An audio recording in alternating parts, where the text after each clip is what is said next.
बिस्मिल्लाहिर्रहमानिर्रहीम। अस्सलाम वालेकुम नाज़रीन, आप यूट्यूब चैनल देख रहे हैं। मैं इमरान खान हूँ। नाज़रीन ने पाकिस्तान के वज़ीर-ए-आज़म का और आर्मी चीफ़ का दोनों का बयान आया। ये लोग काकूल एकेडमी में गए थे, फिर ISPR की जानिब से जो स्टेटमेंट जारी हुआ गवर्नमेंट की जानिब से, वो हमारे सामने है। और पासिंग आउट परेड हो रही थी, पाकिस्तान के आर्मी चीफ़ का मौजूदा हालात के तनाजुर में बयान आया। एक तो उन्होंने जी वो बात की है कि दो कौमी नज़रिया, हिंदू अलग हैं, मुसलमान अलग हैं। दो कौमी नज़रिए के ऊपर अभी खबरें भी टीवी में चलाई जा रही, क्योंकि हमला हो गया है, हमें तो दिखाई नहीं दे रहा। इस खित्ते के अंदर कोई हिंदू और मुसलमान मिक्स नहीं हो रहे, ना कोई ऐसी तहरीक चल रही है कि ज़बरदस्ती हिंदुओं को मुसलमान किया जाए या मुसलमानों को हिंदू किया जाए। कोई ऐसी चीज़ नहीं चल रही। भारत जिसके साथ आपका ये कन्फ्लिक्ट है, वहाँ पे भी बेशुमार मुसलमान रहते हैं, शायद उतने ही रहते हैं जितने पाकिस्तान में रहते हैं या इससे ज़्यादा। तो इससे दो कौमी नज़रिया वो तो ख़तरे में नहीं है, वो तो माशरतुल उलूम की किताब में लिखा हुआ है, हम पढ़ते रहे। लेकिन आर्मी चीफ ने खास तौर पे दो कौमी नज़रिए की बात की है।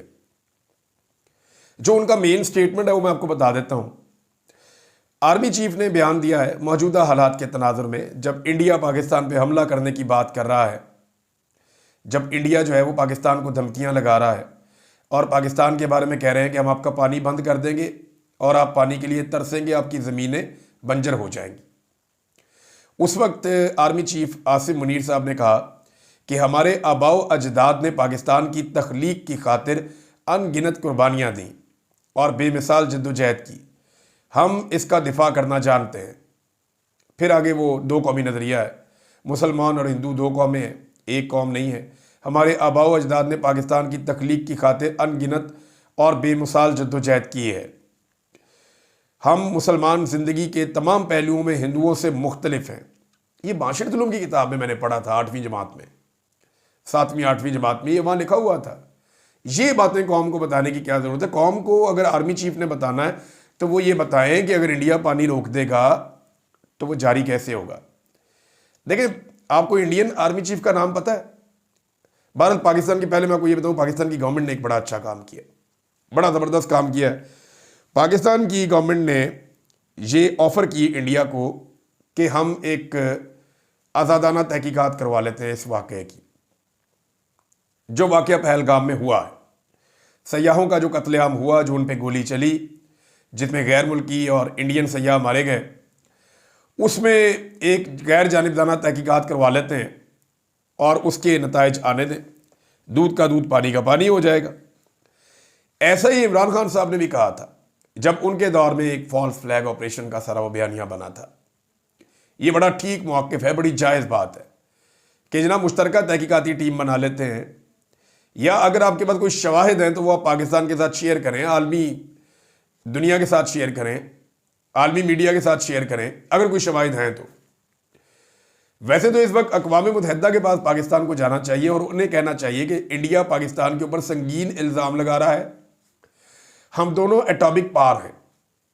अक़वाम मुत्तहिदा की ये रिस्पॉन्सिबिलिटी है कि दो एटमी कुव्वतों के माबैन जो कशीदगी पैदा हो रही है और जो हालात पैदा हो रहे हैं, उन्हें कम करने के लिए वो इंडिया से वो शवाहिद मांगे जिनकी बुनियाद पे वो ये कह रहा है कि ये हमला पाकिस्तान ने किया या करवाया है।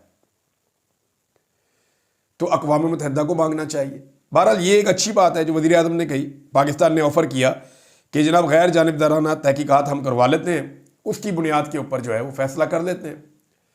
अगर पाकिस्तान रिस्पॉन्सिबल है तो फिर पाकिस्तान पे इल्ज़ाम लगाएं ना आप, ऐसे तो आप नहीं लगा सकते। अच्छा जी, पाकिस्तानी आर्मी चीफ का बयान मैंने आपको बताया। आपको इंडियन आर्मी चीफ का नाम पता है? मैं जब ये वीलॉग कर रहा हूं तो मैं शर्तिया ये बात कहता हूं कि अगर इसको 1,00,000 अफराद सुन रहे हैं ना, तो 1,000 भी ऐसे नहीं होंगे जो इंडियन आर्मी चीफ का नाम जानते होंगे। हो सकता है 100 भी ऐसे ना हो कि जो इंडियन आर्मी चीफ का नाम जानते हो। इंडियन आर्मी चीफ ने दौरा किया है मकबूजा कश्मीर का, वो वहाँ पे लाइन ऑफ कंट्रोल और वहाँ के मामलात को सबको रिव्यू कर रहे हैं, वो वहाँ पे दौरा कर रहे हैं, वो अपनी ऑपरेशनल तैयारियों को देख रहे हैं। इनका नाम है जी जनरल उपेंद्रा द्विवेदी। ये इंडियन आर्मी चीफ है, मुझे भी पढ़ना पड़ा इनका नाम, मुझे ज़बानी याद नहीं, उपेंद्रा हम कहते हैं। तो जनरल उपेंद्रा जो हैं ये इंडियन आर्मी चीफ है। इनका कोई बयान नहीं आया, इनका सिक्योरिटी फेलियर हुआ, इनके वहाँ पे लोग मारे गए, इनकी इंटेलिजेंस की नाकामी हुई जो इनकी गवर्नमेंट ने तस्लीम की लेकिन इंडियन आर्मी चीफ का कोई स्टेटमेंट नहीं आया। मुलाजिम है ना, चौकीदार है। जब चौकीदार से गलती हो जाए, जब चौकीदार से कोताही हो जाए और जब चौकीदार अपनी चौकीदारी ठीक तरीके से ना कर पाए तो फिर उसका बोलना बनता ही नहीं है। फिर चौकीदार ने चुप करके बेइज्जती करवानी होती है और फिर वो करना होता है जो मालिक कहे। तो मालिक बोलेंगे, चौकीदार वही करेगा। चौकीदार को तब बोलना चाहिए जब वो अपनी ड्यूटी पूरी तरह कर दे। तो इंडियन आर्मी चीफ शर्मिंदा भी है, नाकामी हुई है।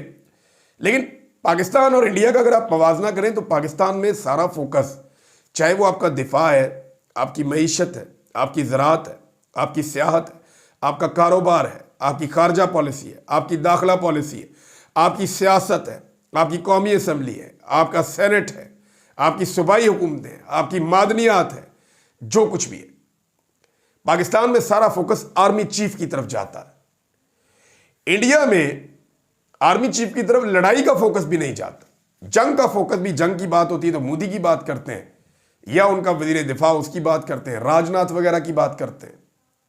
वो बात ही नहीं करते वजारत दाखिला उनकी, वजारत खारजा उनकी, जयशंकर वगैरह, या उनका वजीर आजम। हमारे यहाँ पे जो है वो आर्मी चीफ सबसे ज्यादा मरकज निगाह बन जाते हैं। इंडियन आर्मी चीफ फौज भी हमसे कई गुना बड़ी है, हथियार भी उनके पास पाकिस्तान से ज्यादा, बजट भी बहुत बड़ा है, वो लड़ते भी रहते हैं कभी पाकिस्तान के साथ कभी चाइना के साथ। तो वो भी एक आर्मी चीफ है ना, ज्यादा बड़ा बजट है, ज्यादा बड़ा उसका वो सिस्टम है। लेकिन इंडियन आर्मी चीफ का नाम भी आपको नहीं पता, मुदाखलत ही नहीं करता किसी चीज में, सिर्फ इंतजार करता है कि बॉस का हुक्म आएगा तो मैं काम करूंगा। यहां पे army chief is the boss. और ये तो टीवी टॉक शोज में लोग ओपनली बात करते हैं और कहते रहते हैं। अब नाज़रीन, इस वक्त जो है वो एक चीज और हुई है कि एक नया नगमा जारी किया गया है। आर्मी चीफ ने एक नारा लगवाया था कि पाकिस्तान हमेशा जिंदाबाद, थोड़े से तब्दीली के साथ। पाकिस्तान जिंदाबाद का नारा तो हम हमेशा से लगाते चले आ रहे हैं, तो हल्की तब्दीली के साथ उन्होंने एक नारा लगाया, पाकिस्तान हमेशा जिंदाबाद। और इस नारे को लेकर के एक नगमा लॉन्च किया गया इस मौके पर। पाकिस्तान में सैलाब आ जाए, पाकिस्तान में अंदरूनी जंग लग जाए, पाकिस्तान में फौज की मकबूलियत में कमी हो जाए, अवाम के साथ कोई उनका कन्फ्लिक्ट हो जाए मिलिट्री क़यादत का, या पाकिस्तान किसी जंगी सूरत हाल में चला जाए, तो सबसे पहले नगमा लॉन्च होता है, सबसे पहले नगमा लॉन्च किया जाता है। नगमा लॉन्च हो गया नाज़रीन। और यानी ये मुझे हैरत होती है कि फौज का काम है मिली नगमे बनाना, फौज का, ये तो लोग बनाते हैं ना, जो मौसीकार हैं, गुलूकार हैं, जिनका ये काम है वो ये काम करेंगे ना, फौज तो नगमे नहीं बनाएगी। बहरहाल ISPR ने एक नगमा जारी किया जो उनकी वेबसाइट पे मौजूद है। मैं ये खोल ली है मैंने वेबसाइट, मैं देख के आपको पढ़ के बताता हूं। नाज़रीन, 3.5 घंटे पहले, अब से 3.5 घंटे पहले ये नगमा अपलोड किया गया है ISPR की वेबसाइट पे, और 3.5 घंटे के अंदर इस नगमे को 9,400 लोगों ने देखा है। ये हालात है।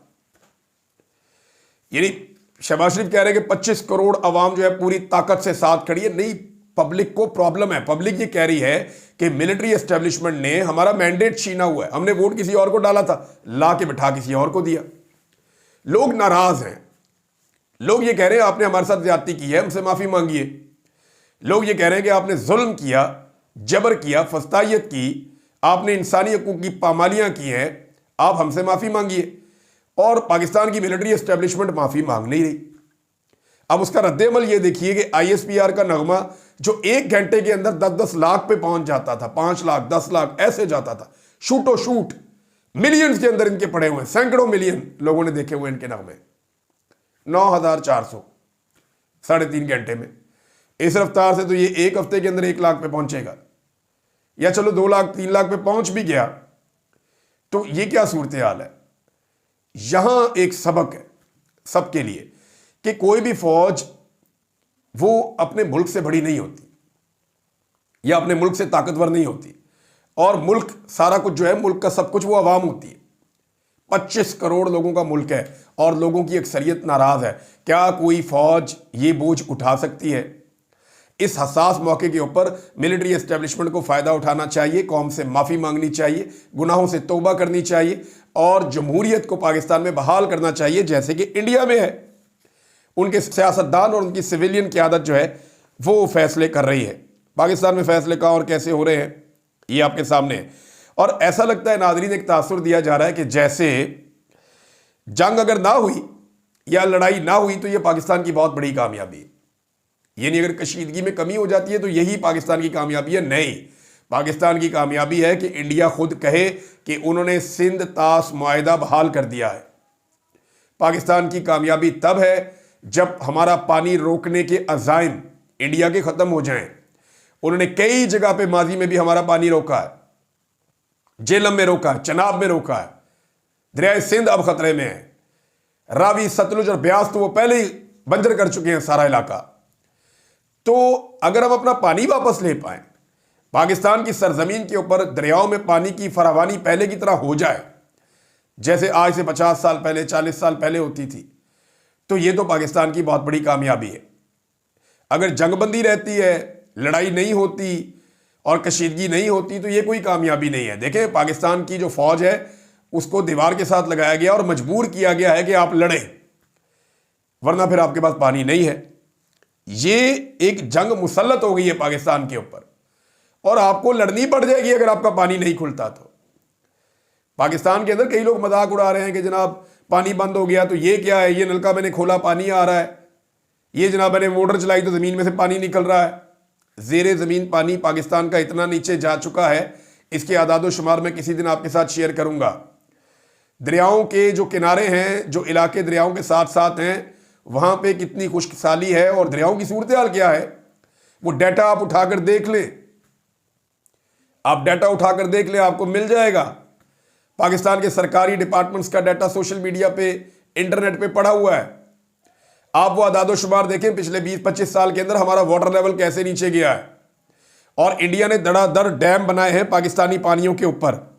तो ये जो लोग मजाक उड़ा रहे हैं ना, उड़ा ले मजाक। पीने का पानी तो आपको मिनरल वाटर तब भी मिल जाएगा जब आपके किसान के पास, ये बात किसान की हो रही है, किसी बाबू की नहीं हो रही जो अपने कमरे में बैठा हुआ और पानी की मिनरल वाटर की बोतल पी रहा उठा के, उसकी बात नहीं हो रही। बात हो रही है किसान की, जिसने अपनी ज़मीन को फ्लडेड वाटर देना है, जिसने अपनी चावल की फसल के लिए पानी खड़ा करना है, जिसे गंदम के लिए पानी चाहिए, जिसे अपने गन्ने के लिए पानी चाहिए, जिसे अपनी बाकी अजनास के लिए पानी चाहिए। और किसान की पहले हालत क्या है, ये शेख वकास अकरम साहब ने बड़ी तफसीली चीज़ें बताई हैं, मैं आपको बाद में बताता हूँ। अभी इस वक्त देखें, हमारे ऊपर एक जंग मुसल्लत है। पाकिस्तान की इंटेलिजेंस एजेंसियों को सारी तवज्जो अपने हकीकी दुश्मन और हकीकी मामले की तरफ करनी पड़ेगी। ये ज़रा भूल जाए कुछ अरसे के लिए कि PTI भी कोई चीज़ है, या इमरान खान को दबाना है, या मुलाकातें रोकनी है, या मादनियात के बिल पास करवाने हैं। ये मादनियात वाले बिल पे भी एक खबर आई हुई, सुनो TV ने दी है, मैंने उसके ऊपर तहकीक की है। ये 24 तारीख को हुआ था जी पार्लिमानी पार्टी का इजलास PTI का, खैबर पख्तूनख्वा की जो है। और ऐसी कोई बात नहीं है जो कही जा रही है कि जनाब अली अमीन ने कहा कि मैं 1-1 अरब का फ़ंड दे दूंगा तो आप बिल पास करवा दें सब मिलके। तो ऐसा नहीं हुआ, झूठ है, ये फ्रॉड है, ये खबर झूठी है, गलत है। मैंने इसके बारे में तहकीक की है। हाँ, वहाँ 2-3 लोगों ने इसके बारे में बात की और पूछा और उसका जवाब ये दिया गया कि इमरान खान इसका फ़ैसला करेंगे। लेकिन अली अमीन गंडापुर साहब ने इसकी सफाई ज़रूर पेश की कि जनाब ये बिल उतना बुरा नहीं है जितना इसके बारे में कहा जा रहा है, लेकिन फ़ैसला इमरान खान साहब ने करना है। तो ये 24 अप्रैल की रात को इजलास हुआ था, कल नहीं हुआ। और मेरी 3 लोगों से बात हुई, उन्होंने बताया कि ये एनुअल डेवलपमेंट प्रोग्राम जो होता है सूबे का, जो तरक्याती स्कीमें होती हैं, उसके लिए एक मीटिंग हुई थी और उसमें जो है वो फंड अब जारी किए जाएंगे MPs को, ताकि अपने अपने हलकों में वो काम करवाएं। तो ये है, अली अमीन गंडापुर ने दिफा ज़रूर किया, लेकिन ये बात गलत है कि लालच दी गई कि जनाब आप बिल पास करवा दें। ये खबर भी गलत है, ये बात भी गलत है। नादरीन, एक नारा या एक बयान हनीफ अब्बासी साहब ने दिया है, अच्छा तगड़ा बयान है उनका, हनीफ अब्बासी साहब का बयान जो है वो एज इट इज अगर मैं पढ़ूं तो वो ये कहता है कि आप हमारा पानी बंद करेंगे, हम आपका सांस बंद कर दें। बड़ा तगड़ा अच्छा बयान दिया हनीफ अब्बासी साहब ने इस माहौल में, जो इंडिया के अंदर से एकदम धमकियां आ रही हैं, जो इंडिया से एक वक्त पूछाड़ हो रही है सख्त बयानात की। तो ऐसा ही जवाब जाना चाहिए था, लेकिन हनीफ अब्बासी साहब से सवाल है कि क्या आपका वजीर आज़म, क्या आपका साबिक वजीर आज़म, क्या उनका ख़ानदान ये स्टेटमेंट दे सकता है मोदी के खिलाफ? जब अपोजिशन में थे तो शहबाज शरीफ साहब ने कहा कि मोदी पाकिस्तान की शारक पे हाथ डाल चुका है, उसके हाथ काटने होंगे, और मोदी के खिलाफ उन्होंने स्टेटमेंट दिया था। आज ये पूरा टब्बर मोदी के खिलाफ एक लफ्ज बोलने को तैयार नहीं है कि अगर हमने मोदी के खिलाफ बात की तो डोनाल्ड ट्रंप नाराज हो जाएगा, मोदी के खिलाफ बात की तो सऊदी अरब और इसराइल भी नाराज हो जाएंगे। लिहाजा मोदी के खिलाफ बात करने से डरते हैं, उसके साथ जाती ताल्लुकात रखना चाहते हैं, और मेरे ख्याल में अब इनको मजबूर ही किया जाएगा कि आप कोई स्टेटमेंट जारी करें। खासतौर पर नवाज शरीफ को हर चीज के ऊपर वो बोलना चाहते हैं, लेकिन जो इंडिया पाकिस्तान को धमकियां लगा रहा है उसके ऊपर वो बात नहीं कर रहा है। पाकिस्तानी हाई कमीशन के बाहर जो एहतजाज हुआ, वहां इंडियंस आ गए थे, लंदन में पाकिस्तानी भी आए, लेकिन वो बड़ा अजीब सा काम हुआ है, बड़ा मायूस कुन किस्म का था पाकिस्तानियों का वहां पे। अब पाकिस्तानी आए भी नहीं वहां पे। ये बात पाकिस्तान की एस्टेब्लिशमेंट को समझनी पड़ेगी। आप नगमा लॉन्च करते हैं, लोग सुनते नहीं है, लोग डिसलाइक करते हैं। आप तकरीर करते हैं, लोग उसका मजाक उड़ाते हैं। आप कोई बात करते हैं, लोग उसके खिलाफ खड़े हो जाते हैं। आपने एहतजाज की कॉल दिलवाई कि जनाब वो अगर इंडियंस आएंगे तो हम भी आएंगे, तो कौन लोग आए? पकड़ तकड़ के लोग इकट्ठे किए गए, कुछ भी नहीं हुआ। इस्लामाबाद में जो एहतजाज करवाया गया वो किराए के लोग लाए गए थे, उनको पता ही नहीं था कि हम किधर जा रहे हैं और किस मकसद के लिए जा रहे हैं। ऐसे गरीब गुरबा इकट्ठे कर दिए गए जिन्हें इस बारे में इतना शऊर ही नहीं था, और उनको ले जाया गया वहां पे पकड़ पकड़ के गाड़ियों में बिठा बिठा के। ये तो सूरत हाल है।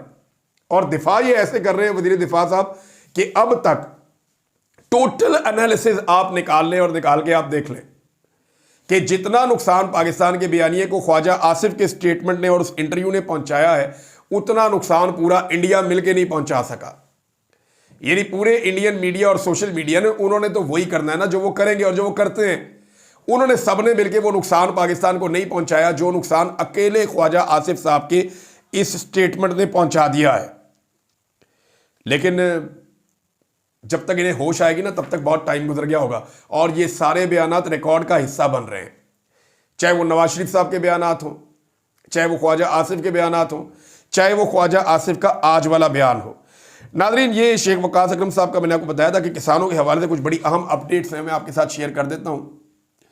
नंबर एक तो ये बताते हैं कि इमरान खान साहब के दौरे हुकूमत में जब आखिरी दिन उनके चल रहे थे हुकूमत के, तो एग्रीकल्चर ग्रोथ 4.7% था। ये बहुत अच्छा है, जबरदस्त है, लेकिन अब लगातार डिक्लाइन है, नीचे जा रहा है।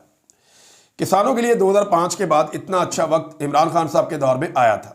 2005 में उनका बेहतरीन वक्त था जब परवेज मुशर्रफ साहब ने खाने पक्के किए और कीमत मिली लोगों को उनकी फसल की, तो उस वक्त किसानों के लिए अच्छा वक्त था। तो ये तकरीबन जो वक्त वापस अच्छा वक्त आया, ये लगभग 15 साल के बाद आया था, 15, 16 साल, 17 साल के बाद। तो उन्होंने कहा जी कि इमरान खान की हुकूमत में खाद 1790 रुपए की थी और गंदम का रेट 2200 रुपए फी मन था। आज खाद 4500 रुपए और गंदम का रेट जो है इस वक्त 1700 से 2100 रुपए के दरमियान है। ये शेख वकास अकरम साहब बता रहे हैं। वो कह रहे हैं पहले हुकूमत ने गंदम का जो तखमीना लगाया था वो 33.5 मिलियन टन का लगाया था, लेकिन अब कहा जा रहा है कि ये 28 मिलियन टन है, यानी 5.5 मिलियन टन कम गंदम पैदा हुई है हुकूमती आदाद शुमार के मुताबिक। लेकिन आज़ाद ज़राए ये कह रहे हैं, या हमने ये हिसाब किताब लगाया है, ये शेख वकास अकरम का दावा है कि 24 से 25 मिलियन टन तक गंदम पैदा हुई है। अगर हम 28 मिलियन टन ही लगा लें, गवर्नमेंट की बात को सच मान लें, तो भी 5 मिलियन टन का जो फ़र्क आ रहा है, ये फ़र्क पूरा करने के लिए गंदम बाहर से मंगानी पड़ेगी, और अगर आप दरामद करते हैं तो $5.5 अरब इसकी लागत आएगी। IMF से जितना पैसा हमने 3 साल में लेना है ना, उसके आसपास जो लागत है ना, उतना पैसा आपको 1 साल गंदम इंपोर्ट करने पे लग जाएगा। और ये सारा बेड़ा गर्क मरियम नवाज और शहबाज शरीफ ने किया मिलके, किसान को तबाह करके रख दिया इन्होंने। उनको डिस्करेज किया कि आप गंदम ना उगाएं, अगले साल ये और कम हो जाएगा, जो इन्होंने किसान की हालत कर दी है। अब ये बाहर पैसा देंगे गैर मुल्की किसानों को गंदम मंगाने के लिए, अपने किसान को रोल देंगे, उसे पैसे देने के लिए तैयार नहीं है। बदला ले रहे हैं ना कि तुमने हमें वोट क्यों नहीं दिया, जब तुम हमें वोट नहीं दोगे तो हम तुमसे गंदम भी नहीं लेंगे। अगर किसान को 1 मन गंदम के ऊपर 100 रुपए का नुकसान हो ना, बल्कि नुकसान इससे बहुत ज्यादा है, लेकिन अगर 100 रुपया भी उसको कम कीमत मिले तो 75 अरब रुपए का किसानों को नुकसान होता है, जिसमें से 50 अरब का नुकसान सिर्फ पंजाब के अंदर होता है। और इस वक्त फी मन कीमत 1700 से 2100 रुपए दी जा रही है और लागत 3400 रुपए फी मन तक पहुंच गई है, 3400 रुपए फी मन तक। तो नुकसान 1000 रुपए से ज्यादा का है किसान का। तो ये 750 अरब और 500 अरब का नुकसान, तो सिर्फ कम से कम 500 अरब का नुकसान पंजाब के किसान का हो रहा है। ये कम से कम बता रहा हूं, आप इसमें भी 50% का इजाफा कर सकते हैं। और ये अदादो शुमार शेख वक्कास अकरम साहब ने दिए हैं। वो ये कह रहे हैं कि ये 1200 रुपये लागत कम है, मैंने 1000 रुपया लगाया था, वो 1200 रुपये बता रहे हैं। किसान का लगातार नुकसान कर रही है हुकूमत, इन्हें होश ही नहीं है। किसी एक महाज के ऊपर भी इन्होंने अगर काम ठीक किया हो ना, तो बंदा कहे कि ये ठीक काम कर रहे हैं। हर जगह इन्होंने बेड़ा गर्क किया, सिर्फ एक काम इन्हें करना आता है, जहां खाली जगह देखी अपना मुंह चिपका दिया, जहां जगह देखी वहां पे अपनी फोटो लगा दी, बस ये एक काम है जो ये सही करते हैं, बाकी कोई काम इन्हें नहीं आता। अब तक के लिए इतनी, अपना ख्याल रखिएगा, अपने इस चैनल का भी। अल्लाह हाफिज़।